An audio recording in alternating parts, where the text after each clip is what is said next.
Thank you for joining us over Zoom.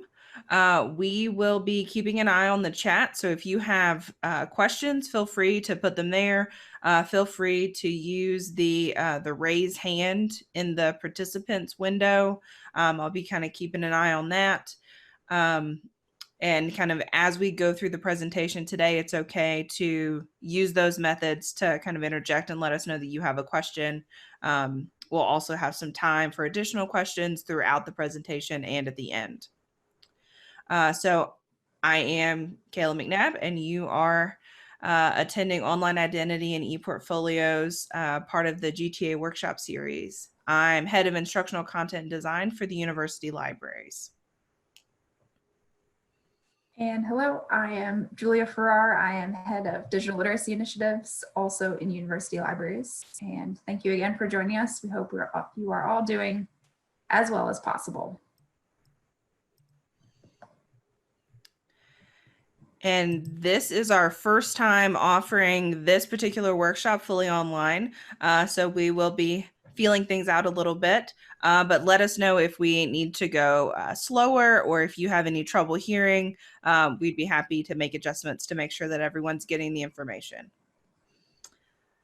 So today we will analyze the impact of online presence in academic and professional settings. We'll discuss ePortfolios as just one of the strategies that you might use for managing online presence and reflecting on learning, yours or your students. And then we'll look specifically at Portfolium as one platform option that we do support through the university libraries for ePortfolio. And to get us started, we think it's helpful to have a good sense of what your current online presence is. And a great way to figure that out is to go ahead and Google yourself, Google your name, use other search engines to see what comes up, what would happen if someone else Googled you. So we're going to start with a quick activity there, and we would like you to go ahead and Google yourself, use other search engines to search for your name. If you have a very common name, you might also want to think about other terms like Virginia Tech or other places you've lived or worked to add to your search to see if you can find anything about you. And then we have a Padlet link here at the bottom of the screen, and that's going to give you space to reflect on what you find, as well as any thoughts you have to get us started on the role of online presence with any students that you may have currently or have interacted with in the past. So we'll take about 5 minutes here to go ahead and see what we can find about ourselves.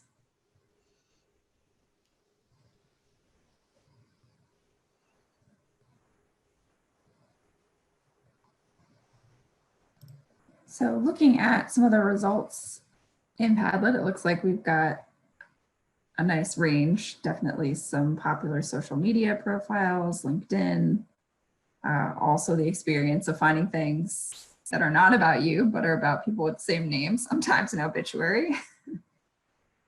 But good to know that that's what people may find as they are searching for you. Facebook, LinkedIn. Not your social media in some cases.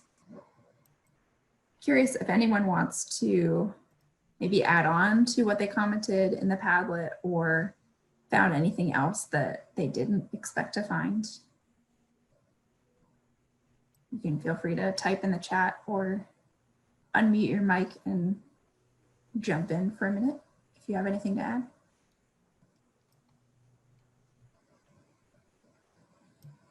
Yeah, and we would, a few of you went ahead and commented on the online presence as an impact to your students. So if you teach or you work with undergraduate or maybe newer graduate students than you are there any ways that you think about how online presence impacts them and how they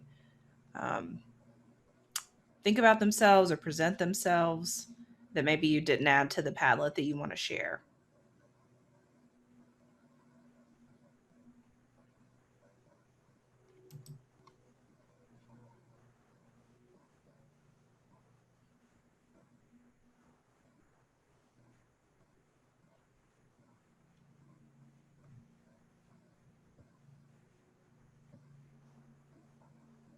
So one thing that's I find interesting from what's been added to the Padlet so far is thinking about how your online presence could impact your students. And I think that's a helpful thing to think about. If you have information out there about the research that you're doing or about the work that you're doing, then if you have students in your class, then that could be something that they find about you, which is helpful. And if you Mhm. have other things that are less flattering out there about yourself, then that's also good to think about.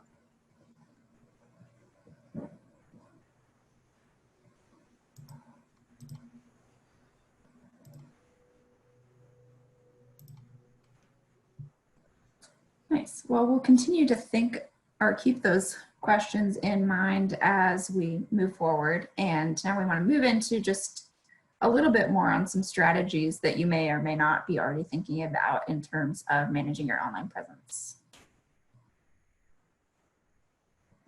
So if you've maybe found some things that you weren't as excited about or have in the past, some things that you can think about in terms of limiting your presence, thinking about photos is one big place. I know that I've definitely had experiences of being surprised by some of the photos that Google was pulling of me or from related pages that I happen to be on with other people.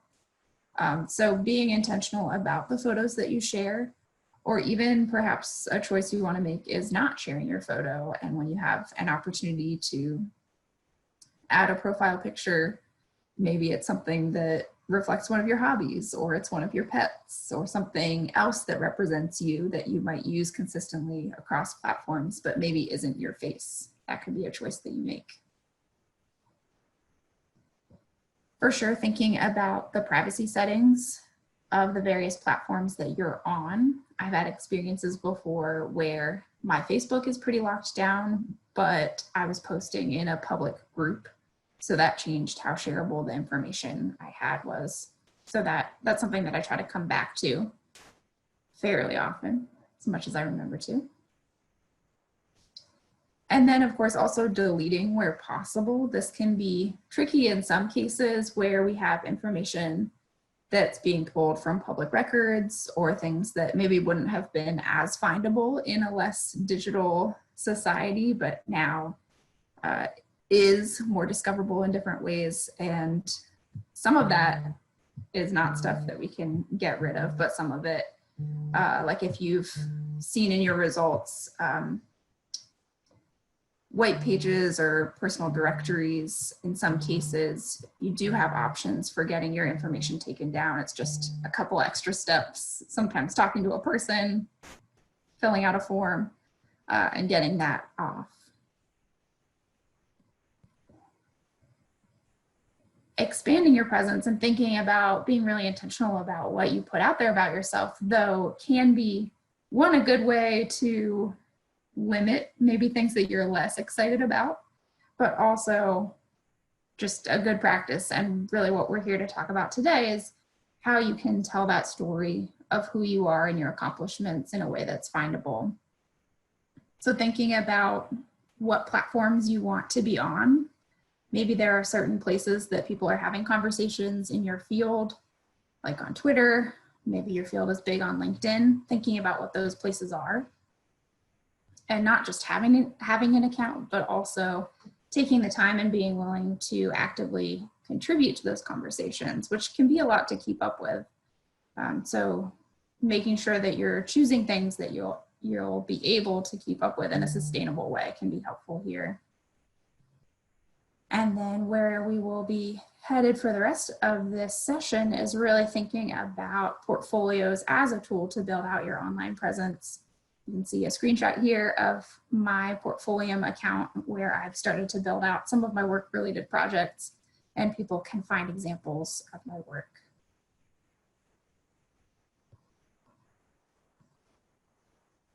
So that will move us into talking a little bit more about using ePortfolios to develop that online presence, and to also use them as a way to reflect on learning. So we'll start with the basic question: what is an ePortfolio?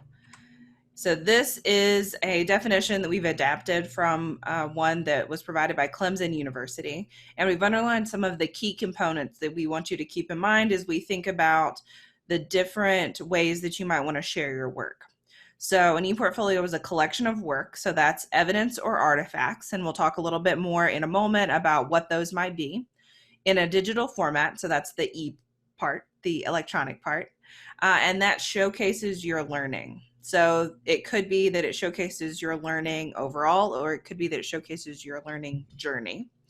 And then experience over time, and it's thoughtfully crafted. So this is something that you've put together. It's not every piece of work you've ever done.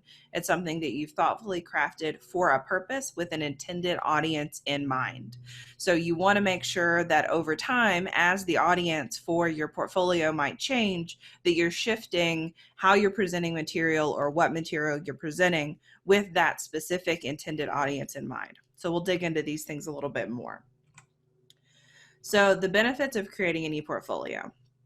This is a great way to document a journey. So over the course of your time in higher education or over the course of your graduate degree, this is one way to show how you develop as a researcher and as an instructor.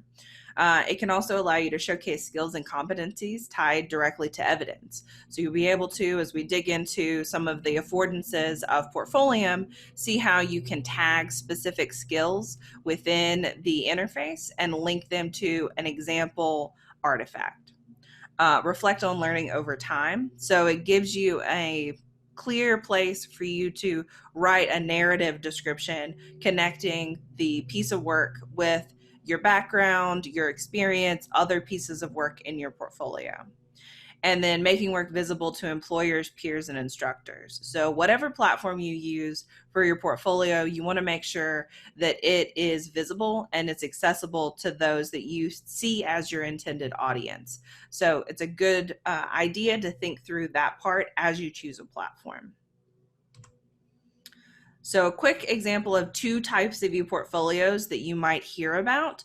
So a showcase portfolio is really the sort of portfolio that you would use when you're going probably on the job market. You want to show off the best of the work that you've done. You want to choose pieces that kind of fit into that sort of organization, like a resume or a curriculum vitae, that will showcase yourself and your abilities and accomplishments. It's really for an audience of an employer or others in academia. The learning portfolio, on the other hand, is a little bit more about showing growth. So that could be just for yourself. It could be for an instructor if it's maybe assigned as part of a class, or your advisor, or it could be to share with your colleagues or with others in academia. But it really shows, it's a place for you to show evidence of the process of learning and what you've learned and how you're applying it. It also can include forms of peer or mentor feedback, ideally, and it's a place for you to be very reflective. So perhaps there's feedback involved in your portfolio, and then you reflect on how you made changes to something based on the feedback that you received, or how that feedback changed the way that you're going to approach doing that in the future. So it's very introspective. So just a few examples of the types of artifacts that we envision having in a portfolio like this. So there are some things that you might automatically think about, right? Publications, presentations, those kind of more standard outputs of academia. But we would also encourage you to think about things like videos and podcasts. If you're teaching this semester and you, in a very quick turnaround, had to move some things online, this is a great opportunity for you to think about how you might be able to edit some of those things down potentially, or include some of those things in a portfolio to show how your pedagogy is impacting the work that you do, or how your research is impacting your pedagogy potentially. Similarly, things like infographics, if you have any sort of resource that you design to help your students or to help those who are reading or reviewing your research, those can be great things to add to your portfolio.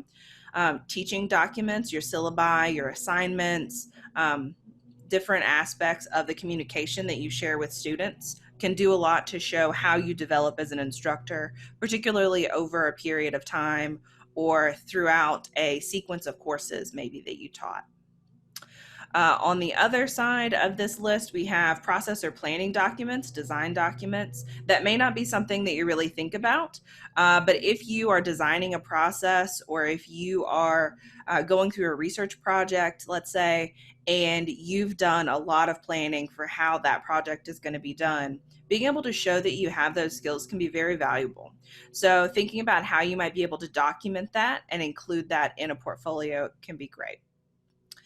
Analysis documents. So this could be something where you're breaking down maybe a sample artifact or a sample resource, and you're talking about how you could use it in different ways in the classroom or how it applies to your research. Placing that sort of thing in a broader context with analysis can be great to show the different skills that you've developed as a researcher or as an instructor. And then things even like worked problems. If you're in a computational field, then showing the way that you work different types of problems that are common within your field can be very beneficial. Something like a resume or a CV is always great to include. And we would encourage you to think about, depending on your field and your areas of interest, if there are any creative works that might be appropriate to include. So this could be something like creative writing or painting or drawing, something that is influenced by your work as an academic, but doesn't necessarily have to be directly tied to your research interests. Could be more of something that connects to how you deal with different things that you run into as an instructor or as a graduate student. So think about ways that you might be able to set yourself apart. So with those kind of things in mind and kind of why you might put together an ePortfolio and what you might put into it, let's talk a little bit about platforms. So a couple that are approved by the university are Portfolium and WordPress. There are several other platforms that are free to use. And if you have questions about other types of website platforms and things like that, we'd be happy to talk to you about that. These are just two that the university currently has approved and supports. So Portfolium is a platform that's specifically designed to be an interactive ePortfolio platform, and that's what we're going to dig into more here. WordPress, on the other hand, is more of a customizable blogging personal website platform. So you could organize your WordPress in a way that's very similar to something like Portfolium, showcasing different pieces of your work, showcasing the reflective aspects of including those pieces of work. But it's not going to be searchable in the same way that Portfolium is, having everyone on the same platform. Depending on your area, it may be important for you to have both, something like a website and then something that's more of a showcase platform where you link everything through. It really just depends on your area and kind of how you know people communicate those things in your field. So a brief Portfolium overview. We're going to go into the platform here in just a moment. Julia showed you a brief snapshot of her Portfolium page. We'll dig into a few of the basics, and then we're happy to answer more specific questions either during the end of the presentation or in a consultation after the fact. So you will navigate to portfolium.com/join. And then you'll create an account using your email address or one of the account links listed below for Facebook, Google, or LinkedIn. Portfolium is an ePortfolio platform that is free to use. So we will be using it for this example. It's also one that Virginia Tech has a contract with, and that's why we typically teach it during our workshops. However, it is free for anyone to use to connect with employers or prospective collaborators. After you complete the account creation process, you will be taken to your activity dashboard. So what that brings us to is the activity page, and I'm going to navigate to my profile page for us to look at a few things there. So one thing to think about here is that this is very customizable. So I'll scroll down just a little bit to show you the different areas. We have an introduction and then get into work experience. And then down below that is education and then some additional information about different courses that I've been a part of. So you can rearrange these sections depending on kind of where you're at. So if I were on the job market, then it might make sense to have work experience higher if there are specific things in that area that I wanted to highlight. If I'm looking for a job and maybe I don't, or if I'm looking for a position at a university, maybe applying for a PhD program, then maybe I would want my education to be higher. So kind of moving those things around, scroll down just a little bit, we have these arrows to move that entire section up or down. So that's one thing to think about as you're thinking through those audiences that we talked about a few moments ago.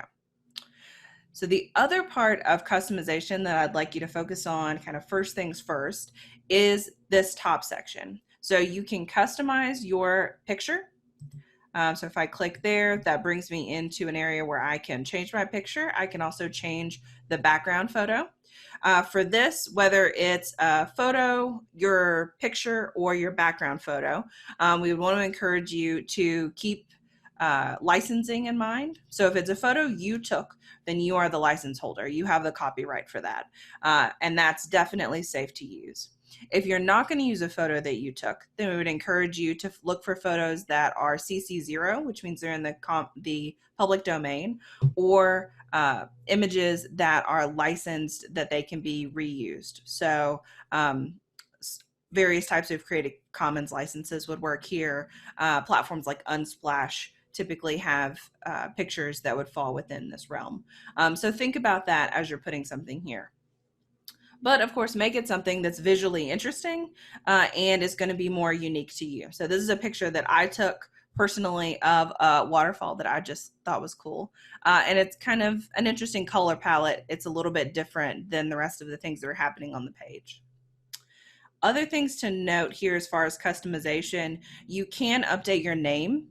So the name is pulled in from the banner system. So if you have a different preferred name, then this would be the place that you could update that. You can also update your tagline here. So what I have here is kind of a series of descriptors about myself. But what you might want to have is a brief quote or something, kind of a brief statement of what's important to you in your research, or something along those lines. Below that, you can highlight your current position, your most recent education, and your location. It just lists everyone that's there, that's in the list, and you choose which one you want highlighted. So I'm also going to go into the full settings menu for us to look at a couple things there. So this is another place where you can go in to edit those basic customization things that we just talked about. But you can also edit your username here. So the username is going to be what is included in your URL. So you can see that here, portfolium.com/Kayla McNabb. So you could update that to be, perhaps you want that to be your PID so that it's consistent, or perhaps you want it to be your full name or some other version of your preferred name. So you'd be able to update that here. Down below that, we have places where you can add additional contact information. So this is my office phone number, which I'm fine with folks contacting me on for different types of professional communication. So I have that included. And then below that, we have options for including different aspects of social media. So as Julia was talking about, it can be really fruitful for you, depending on your field, to say, maybe I'm going to get into Twitter just for professional reasons, and I'm going to have a Twitter account that I use when I'm at conferences, which is primarily what I use my Twitter account for. I don't have a professional Facebook account or a professional Instagram account, so I don't have those linked here, even though I have them personally. I do have my LinkedIn linked here and my GitHub. So if you use those platforms for various things, you can have those linked. And then you can also add a personal URL. Down here at the bottom, a couple of things to note. We'll go into security here in just a moment to look at some of the things that Julia alluded to earlier about other social platforms. But this is one place for you to update what you're currently looking for. So if you're currently looking for an internship or you're currently looking for a job, then you can tick these boxes or these dials and update this, and then you would be discoverable for those whenever different employers are searching for folks for a job or for an internship. So up here, we're going to go into privacy. So down near the bottom of the list, and I'll have you note up here your profile privacy options. Only allow people I'm connected to view my profile is an option. So like with other social media sites, you can have connections in Portfolios, like you have friends on Facebook. And if you have this ticked, then only someone who you've actively gone and added would then be able to see your profile. And then below that, prevent employers from contacting me and finding my profile is something that you can check there as well.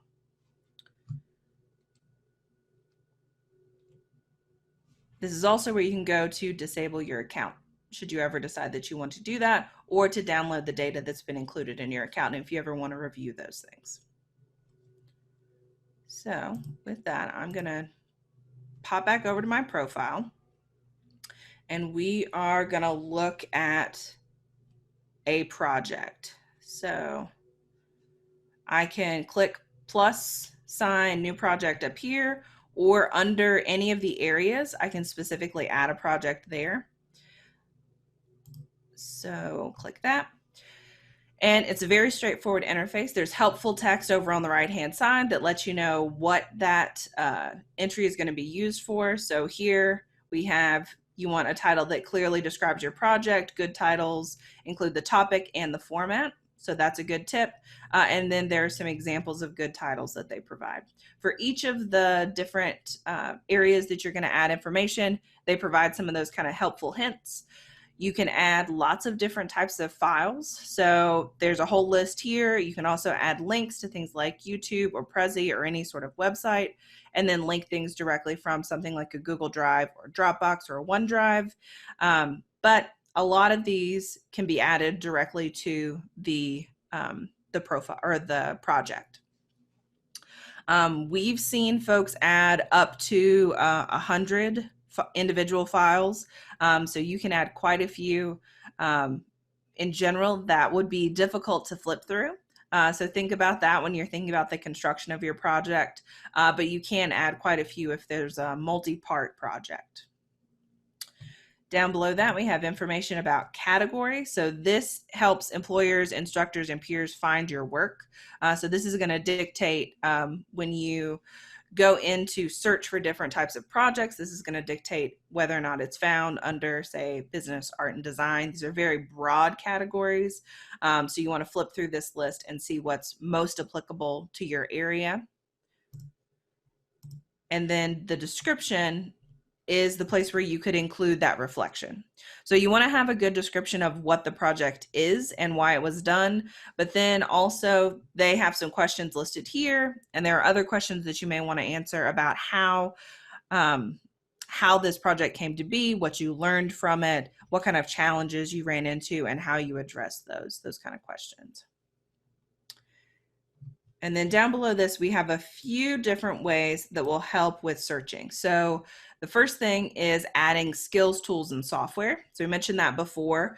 If you know that there's a piece of software that's very popular within your field and you know that it's going to be beneficial for you to be able to show that you can use that, then you'd be able to tag this project with that piece of software. But you can also tag more general skills, so things like teamwork, public speaking, in addition to the specific tools or software that you used. Below that, we can add teammates. So if Julie and I collaborated on this project, then I could add her here and it would show up on both of our portfolio pages. And then below that, we have information about tags. So the tags are a way to associate your project with different topics on Portfolio and also with different programs or classes potentially. So if everyone within your cohort was going to use a specific hashtag here, then you'd be able to go onto Portfolio and search for all of those projects if they're available. And then at the bottom, we can click publish or we can click finish later. So you can go through and add all of this information and have everything kind of ready to go, and then go back and add additional things if you want before you publish it. If you click finish later, it will be saved as a draft. One other thing to note, since we talked about security on the profile side, we're going to talk a little bit about security on the project side. So this menu adjusts the privacy and visibility settings of an individual project. So we've got public, anyone could see it, portfolio members only, just folks that you're connected to, or private, only you. If it's set to private, you can share the URL specifically for that project with someone else. They would then be able to access it, but no one would be able to search for it and find it. And then the last piece there, comments. So maybe you want people to be able to actively comment and interact with your work, then you would want to have this checked, and it is checked by default. But maybe you don't. Maybe there's some reason that you would not want people to be able to comment and add different things on your project. That's okay too. You can just uncheck that box. And these are things that can be updated after a project is published as well. So I'm going to delete this draft because I have a few drafts already, as you can see from the other times we've taught this, this workshop.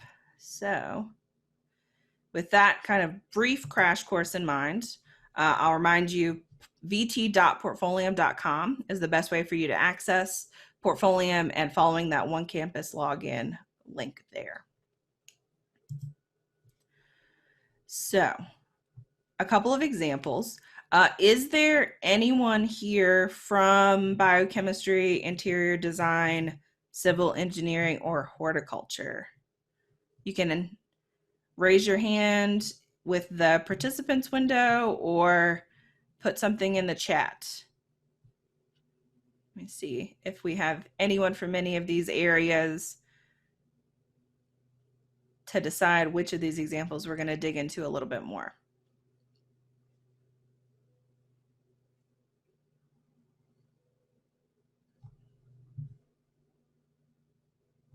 All right, I'm going to click on horticulture because we haven't done that one recently. So this is Ava. Let's see, I think she graduated or she is finishing up.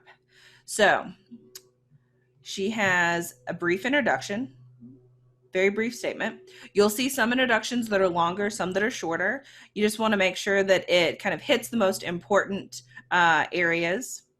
And then she has some specific examples tied to that introduction. So the things that she really wants to surface whenever people first come to her page. So this Bishop Garden intern position that she has, we can scroll down here to see 1 of 5. So she has 5 different attachments here. So mostly images of the different areas that she encountered during that experience. And then below that, she has a description that includes a reflection. Over here to the side, we also have several different skills that are tagged and several different tags that she has used so that folks would easily be able to search for maybe things related to horticulture or related to internships, and then they'd be able to find this project that she did. Can we look at engineering? Yes, we can. We have a request for engineering. So I'll pop back over here. Sogand was our graduate student winner for our ePortfolio showcase competition that we had in 2017. And so she is a civil engineering graduate now. And this is her example. So same thing, short introduction. She chose not to connect any projects directly to the introduction section, but she has education as the next section after introduction. And under that, she has several different projects. And some of these are, let's see, their video. So it's linked right within the player, so someone could preview it from here. And then she's also got a link to the DOI for the publication that this is associated with. And then she's got that full description with the reflective piece included as well. And over here on the side again, she's got several different skills that she thinks are exemplified by this piece of work, and one tag that she's decided to associate with it.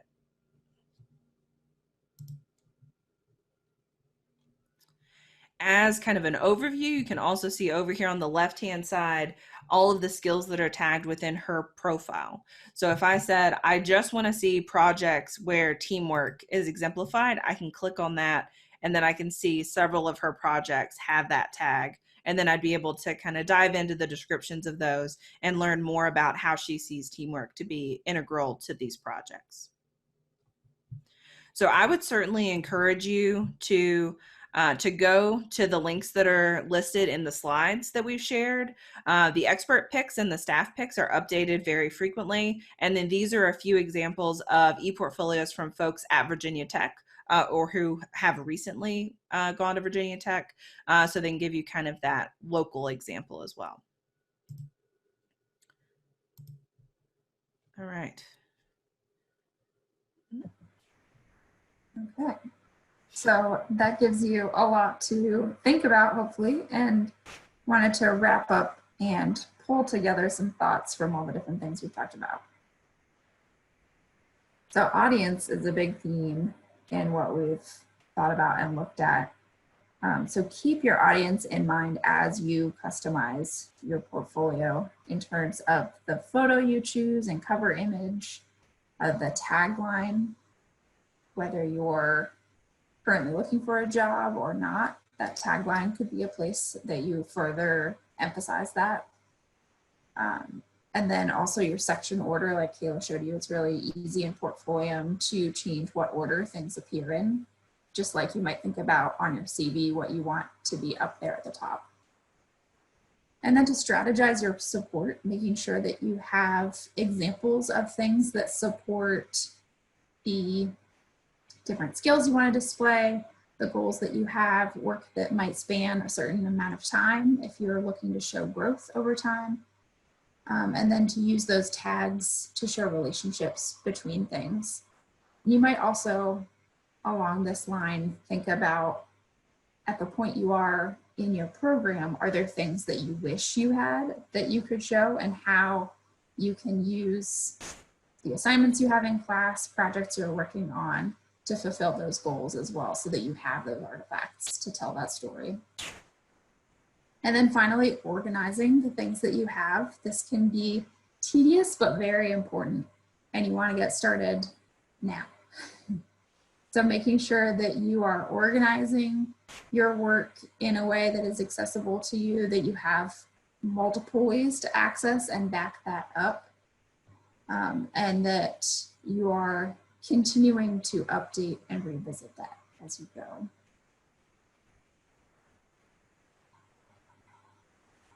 And then we've got some additional resources here. If you would like to talk more, either of us would be very happy to do that one-on-one. We also, in general, have some other workshops through the libraries that you may be interested in. Most of those have unfortunately been canceled for this semester, but that's something that you could look into next semester, or if there is a certain topic that you're interested in, we may be able to provide some additional online resources to support you in that.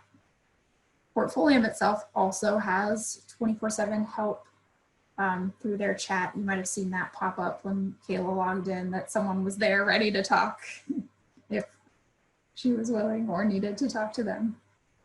So lots of ways to get help. Please definitely reach out. One thing I would add to that as well is whether it's an upcoming workshop or in our workshop archive that's linked here, if there's a topic related to any of the things that you find there that you would be interested in having someone from the library teach for your class, if you're an instructor, or maybe for your cohort, if you're an organizer of several folks within your degree program, definitely reach out to us. We'd be happy to customize those workshops to teach a small group or a big class.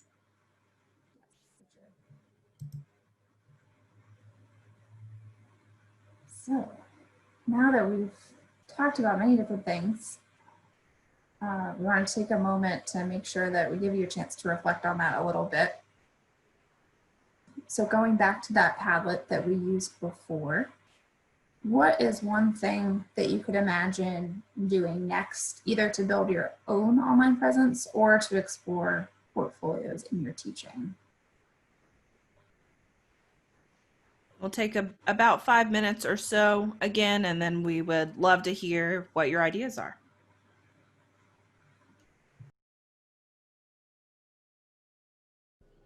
One other thing that I want to note as we're wrapping up getting things added into the Padlet, in the set of links that we shared at the beginning of the session, and we can share again here in a moment, there is a link to this PDF. So when we teach this workshop in person, we do give out this little worksheet. And so it is basically what we use instead of a Padlet when we're teaching face-to-face. And we would certainly encourage you, if you want to have some of these conversations with your students or with your colleagues, that you can definitely use it for that as well. But it also includes some information on the back with resources. So the same links to expert and staff picks and job postings. We didn't dive into that too much, but there's a link there for jobs. And then thinking more about those relevant workshops. So there are some examples of those here, as well as that link to the calendar for the library where we post the upcoming workshops and events. So certainly feel free to share this with folks, or to use this for your own planning or thinking about these goals, or developing your online presence. All right, so we have several things that folks shared, and we really appreciate y'all engaging with us. We know engaging in a remote workshop can be a little bit awkward, but we really appreciate it.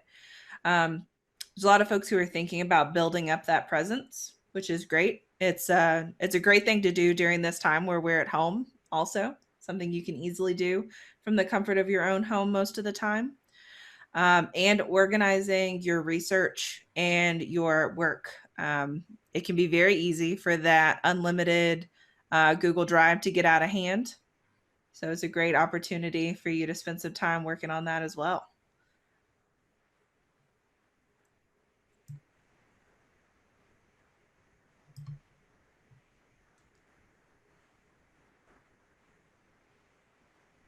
And then we have one person who's thinking about separating their personal and professional social media. This time while you're in graduate school is a great time to think about that and how you want to pursue that as you either move into a career in academia or move into just your professional life beyond this. This is a great moment to go ahead and implement that sort of separation and be ready when you go on the job market. Yeah.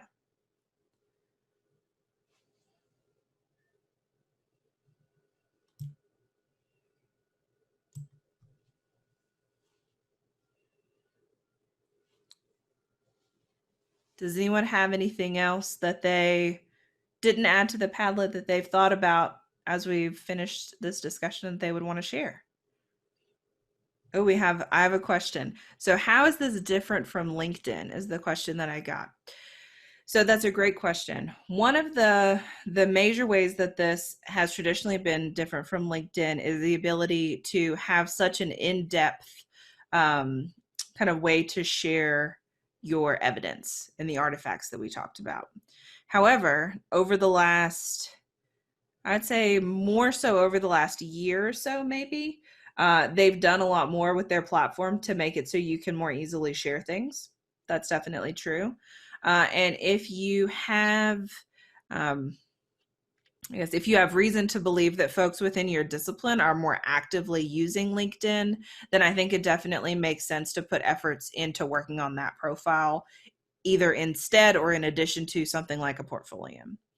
A few of the main benefits of using Portfolium from a user's perspective is just that ease of use and also the searchability. So there are certain fields where there's definitely more searching going on LinkedIn. Technology fields, for instance, are certainly ones where we see a lot of job postings. So depending on your area, it may be less impactful for you to think about it from that side of things. Another aspect of this for you kind of as an individual that I would focus on is the affordances of this platform for that reflection are invaluable.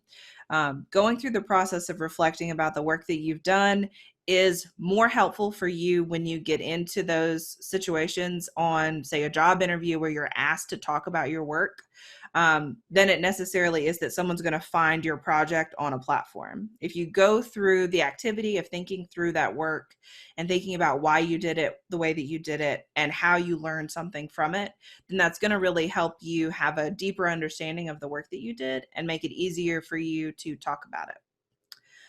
And then one last thing from kind of the instructor side of things with Portfolium, if you wanted to use this as an instructor, then we would be able to get you set up on the back end where you'd be able to grade students' submissions with very robust rubrics that would allow you some different affordances for assessment that we just don't have with a platform like LinkedIn. So there are kind of a few different reasons depending on how you're applying it that you might consider this over LinkedIn. But I think, as I said, depending on your field, there are certainly valuable reasons that you would want to still engage with a platform like LinkedIn.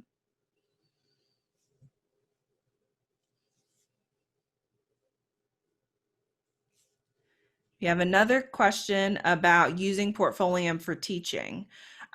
So probably the best thing to say at this point is it'd be great to have a consultation and kind of talk to you about your class and how you would be interested in using it for teaching and kind of get you set up in that system. We've had some workshops. We haven't had any, I'm trying to think, Julia, it's been probably maybe a year and a half or so since we really had workshops related to teaching with Portfolium. Um, but we would be more than happy to meet with you one-on-one and share some resources that way. So if there's anyone who's interested in that, definitely feel free to reach out to me or to schedule a consultation.